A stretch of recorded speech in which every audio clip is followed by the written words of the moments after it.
Right Jayaraj ఇక ECE Rajiv Kumar మీడియాతో మాట్లాడుతున్నారు. ఇప్పుడు లైవ్ చూద్దాం. Pluralism and inclusiveness, traditionality and the modern IT, all in one place, and we have really witnessed this in last 2.5 days. And no doubt it's a miniature India, and because of its own very plural and inclusive nature, and a classic example of unity in diversity. Friends, Election Commission is fully committed, without any doubt, to deliver free, fair, transparent and inducement-free elections. Inducement-free, I'll elaborate quite in detail in the later parts. So before coming to this, I'll once again request all the voters through you to please come and vote. All the urban area voters, all the youth, women, PVTGs, all included, PWD voters, 80 plus, everyone to please come and join in this celebration. Last 2 days, we met first the political parties. So I'll in brief give you what they told us, what were their expectations from us, and what is our response to their request made to us, suggestions made to us. Thereafter, Commission had meetings with the enforcement agencies, the central and state. I'll give you a detail of whom all we met and what did we tell them. Yesterday, whole day we met the SPs, DMs, Commissioners of Police and all other enforcement state level, district level agencies, followed by the meeting with the Chief Secretary, DGP and all senior officers of the state today, just before this press conference. I'll give you an overall view of all what transpired and what and how we are going to conduct it and address those issues. So coming to the political parties, we met the representatives of AAP, BSP, CPIM, BJP, Indian National Congress, AIMIM, Telugu Desam Party and Bharat Rashtra Party. So what did they tell us? In summary, they told us that elections should be inducement free in Telangana. This was the first demand. They requested that money power, liquor, freebies distribution in the state should be curbed.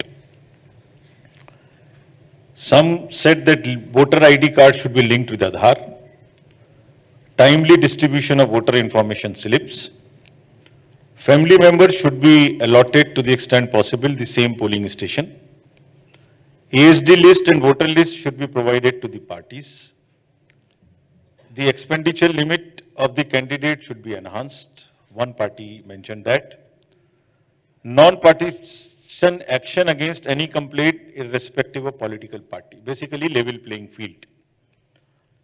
Parties welcomed DCI's initiative of home voting for elderlies and PWDs. They requested for enhancing electoral participation in urban areas, also ensuring purity of electoral rolls. Deployment of CAPF on critical locations, deployment of micro observers in the polling stations, especially in urban areas. Stop impersonation on poll day. Do webcasting of polling stations. Vigil over hate speech and social media. Uniform rate list for items across the state for including in the expenditure. So this is what is the overall suggestions given to us. I'll respond to them as and when, either with this topic or in the end. So friends, coming to the overview of electors in the state of Telangana. As you know, there are 119 constituencies, of which 88 are general, 12 are STs and 19 are SCs. The total electors as per the roll published yesterday, and it is published in all the 5 poll-going states together on 4th of October. In Telangana, total electors are 3.17 crore, and very happy position that male and female are almost equal at 1.58 and 1.58 crores. This is an empowerment of the women, which also I will speak in detail later. We made efforts to make the voter list very inclusive and worked with great zeal with the enrollment of the transgenders. So we have been able to register 2557 transgenders, and persons with disability marked in our electors roll are 5,06,000.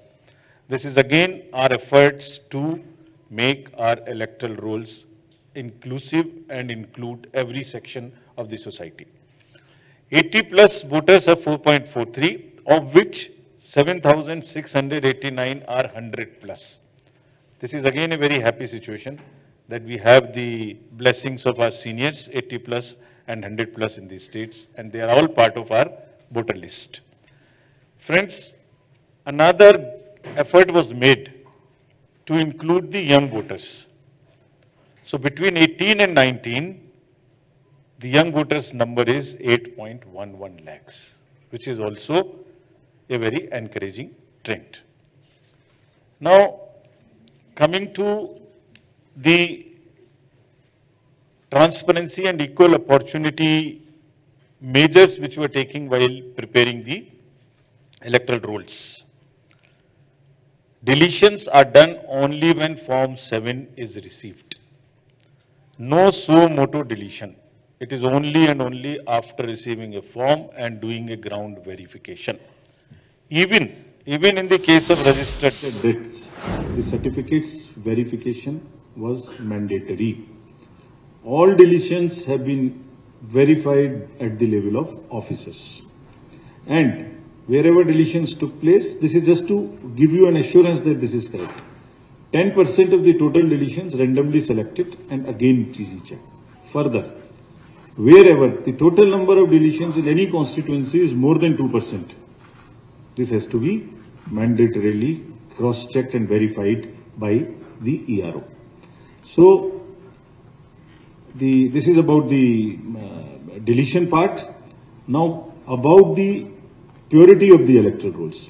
So, the overview is like 22 lakhs voters have been deleted through an intensive process of 222 and 23. This is part of making it a pure.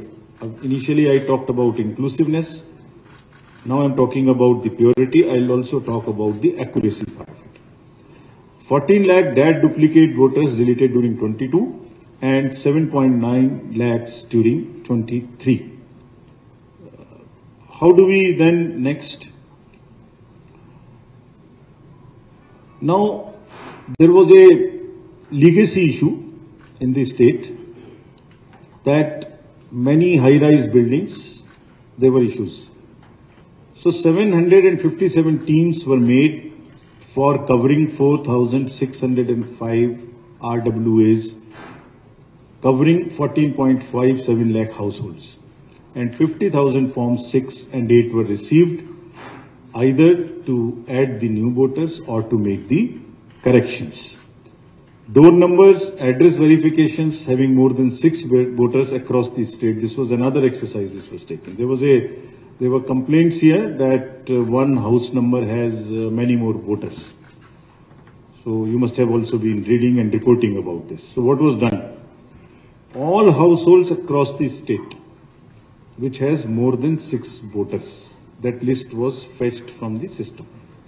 So the number came to 7.66 lakh houses identified with over 75.97 lakh voters across the state. This was the number of voters which these households had, of which 4.15 lakh voters identified for address correction. So somebody's house was a different number, it was an oblique number, whatever, that was corrected.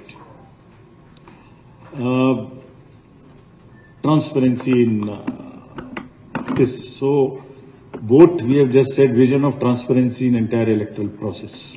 Before that, while doing the electoral rolls exercise over this SSR 23 first and second, there were more than 1,000 meetings held with the representatives of the political parties at different levels, districts and the state, so that at every stage, whenever you publish, you receive claims, you have objections, you dispose of objections, at every stage you have a discussion and you have the transparency and disclosures. Now, coming to the transparency in overall process from roll to poll to counting, the process is so inclusive and so transparent that at every stage of updation of electoral rolls, as I mentioned, the political parties were involved and more than 1,000 meetings took place in SSR 1 and SSR 2, 23. Similarly, FLC commissioning, symbol loading, mock polls, storage of EVMs, booth level agents at every stage. The hallmark is, the philosophy underlying is that we disclose, we make it transparent, and then we also involve and take suggestions. Next. Now, how do we make it inclusive? So now number one is the focus on youth, 8.11 lakh voters as I mentioned. And last year, before last year, if you remember, we made an amendment in the Act. The eligibility date for becoming a voter was 1st January of the year. We changed it to 1st of the every quarter. Means throughout the year, whosoever is becoming 18 need not wait for the next year's 1st January. Because of this, 4 qualifying dates, 2.21 lakhs new voters have been identified and added in the electoral rolls in Telangana, meaning thereby again, they would be able to vote in this election because of this amendment. And gender ratio in this group, age group 18 to 19, which is our focus group, because they are the future of the country, has increased from 707 to 743. It means more girls have come. Still, we have to add many more. Now, coming to the focus on women. As I mentioned in the beginning, the number of voters, male and female, is now 1.58 each crores. 1.58 crores each. The gender ratio is 998. And now how do we, in 18 to 19, I mentioned women voters is 3.45 lakhs. But now how do we ensure that they come and vote? So we are identifying 66 ACs where elector gender ratio is less than 1,000. Average is 998. So we still want to work and make it, though it's almost 100% now, 1.58, but still there are constituencies, 66, where it is less than 1,000, and we are working on it. And similarly, there are 18,659 polling stations, where women voter turnout rate is less than the male turnout rate. We are going to focus there also. So it is not only a happy situation of enrollment of women, young children 18 to 19, but also identifying constituencies where they are not for any reason able to come to vote, so that we go there, have an outreach and request them to please come and vote. Friends, another aspect of the inclusion, I mean, if you look at the entire electoral roll, it has 18 to 19, it has 80 plus, it has 100 plus, it has PTGs, PVTGs, it has transgenders. So PVTGs, what we did, we have 4 PVTGs in Telangana. This is also we are doing everywhere. Overall, to just inform you, there are 75 PVTGs in the country. We are doing it everywhere. As regards Telangana, there are Chenchu, Kolam, Thoti and Kondareddy. Population being 59,583 and eligible 39,000. And happy to report, all of them are now our voters. This is the inclusive part. Nobody should be left behind. Every vote counts and every vote matters to us. We will go last mile to not only enroll, but also to request them and come and vote. Similarly, the third gender, we have a state icon. Their number has increased to 2556. We have made certain changes in the form. If they do not have parents' name or for any reason, whatever their requirements, we have made those changes so that we take in the name of the Guru and others, but the underlying idea is to register all of them. After this, giving you this overview of voters, let me give an overview of polling stations. There are total 35,356 polling stations, and average number of voters on each is 897. All these slides will be shared with you so that if you want to use, you can use it. The rural areas have 20,000, predominantly more. We'll do around 78% here, the webcasting. Our mandate is to do minimum 50. The CO is deciding to do it is 27,000. We will have polling stations which will be exclusively managed by the persons with disability, with youth who are young, with women and model peers. Why? The philosophy behind it is to showcase, to tell that this booth is managed by all our women, including security forces, all managed by persons with disabilities. So they are not looking for a sympathy, they are equal to us. So this is how it will happen. Now, coming to the enhanced voter experience, I have said that this is how we will increase the model PS polling stations with PWD so that people have larger comfort while coming to the voters. All polling stations will have minimum facilities of toilet, drinking water, signage, ramp, and also the volunteers for helping the persons with disability. Friends, first time in Telangana, there would be a facility available to all our senior citizens who are 4.43 lakhs, 80 plus, to vote from the comfort of their home if they so want. This is the facility given to them. Though it is an administrative exercise for us, we have to go for fetching a vote, but they can apply within 5 days of the notification by filing a form that is called 12T, and we will go to their home, and that whenever we go, so that their vote is not, secrecy is not compromised, this route would be publicized, it would be shared with political parties, it would be videographed, and the privacy would be maintained by making a compartment right there as we do it on the booth. So this is our respect and salute to the senior citizens.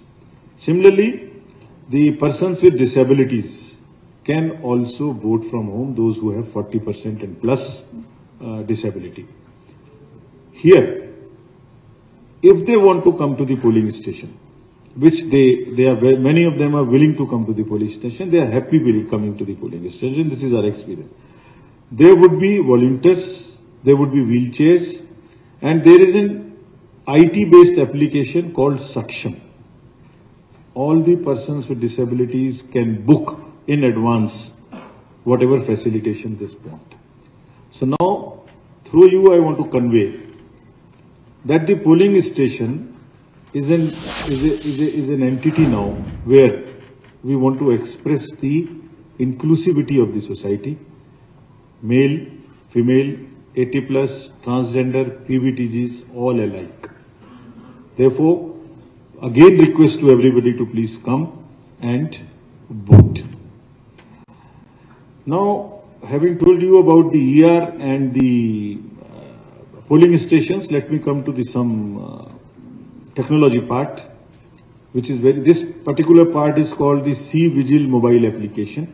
It is extremely useful for us, and we request your help in popularizing this to curb the use of money power or any freebies. Please download this app. On this app, you can just take a direct photo of anything which is wrong happening anywhere. If a voter or a candidate or anybody, any citizen who sees that something wrong is happening, which is unethical from the purposes of from the point of view of the elections, like somebody is distributing money, somebody is distributing liquor or freebie or sari or cooker or whatever, take a photo or write a few sentences, post it. Your name is not known. You will not disclose your name, and you don't have to tell your location.